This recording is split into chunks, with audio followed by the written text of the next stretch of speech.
আর বলি তুমি ধৈর্য নেবেও বসুন কোন আমাদের ড্রাইভার জন্য হয়ে করতো রাখার বাসের বলে কোনো ঠিক নাই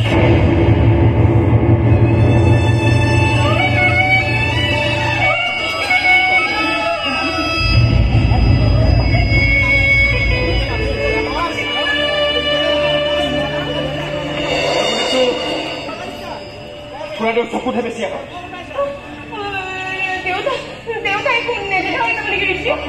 তাকে চাই আছে দেউতা আহিলে সকলো গম পাইছা তুমি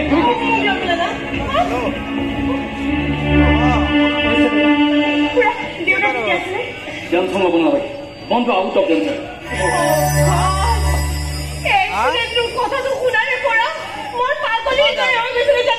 কিন্তু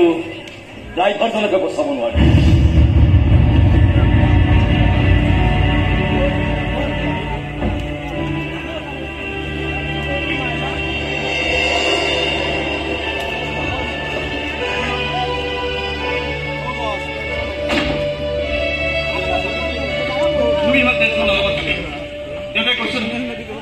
কেৱল চকুত আৰু চিকিৎসা কৰিলে ভাল হৈ যাব তাতে মোৰ দেউতা নলকৃষ্ণৰ নাম কৰা আহিছে গতিকে তুমি টেনশ্যন ফ্ৰী অ'কে মই একেবাৰে পাগলৰ দৰে ধবলৈ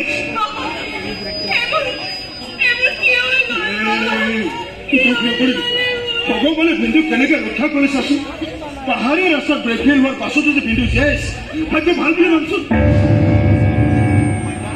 গাড়ীখন ব্ৰেক ফেইল হৈছে আপুনি কেনে কৈছে নহয় নেকি বাহিৰত দেখোন কেইজনমানে ব্ৰেক ফেইল হোৱা বুলি আলোচনা কৰি ব্ৰেক ফেইল বুলি কেনে কৈছে শুনামতে পাহাৰৰ পৰা গাড়ীখন পৰি থকা পৰি ড্ৰাইভাৰজন গুৰুত্ব আশা দিছে তেনেস্থলত কথাটো অলপ আচৰিত নহয় মাজনী দেউতাকে সুস্থ হ'বনে কি কৈছে ডাক্তৰে মাজনী গছ পুলি ৰুবলৈ যায় গছ পুলি ৰুই মহান হ'বলৈ যায় কি হ'ল এতিয়া নিজে গুৰি কটা গছলৈ পৰি আছেনে আৰে মোৰতো খবৰ কৰিবলৈ আহিবলৈ ইচ্ছাই নাই হাজবেণ্ড যিহেতু নাহিলে বেয়া দেখি সেইকাৰণেহে আহিছে তুমি এই সময়ত এইবোৰ কথা কৈ নিজৰ চৰিত্ৰটো উদঙাই নিদিবা দেউতাৰ এক্সিডেণ্টৰ কথাটো তোমাক ক'বলৈ মই যে তোমাক কিমান বাৰ ফোন কৰিছো এই ফোনটো খুলি চালে তাক মিছ কলসমূহ নিশ্চয় দেখা পাবা তুমিতো ফোন চাইলেণ্ট কৰি নিজৰ বান্ধৱীৰ বাৰ্থডে পাৰ্টিত বিজি আছিলা মষ্ট প্ৰবেবলি ডান্স কৰি আছিলা পাৰ্টি যেতিয়া ডান্সটো হ'বই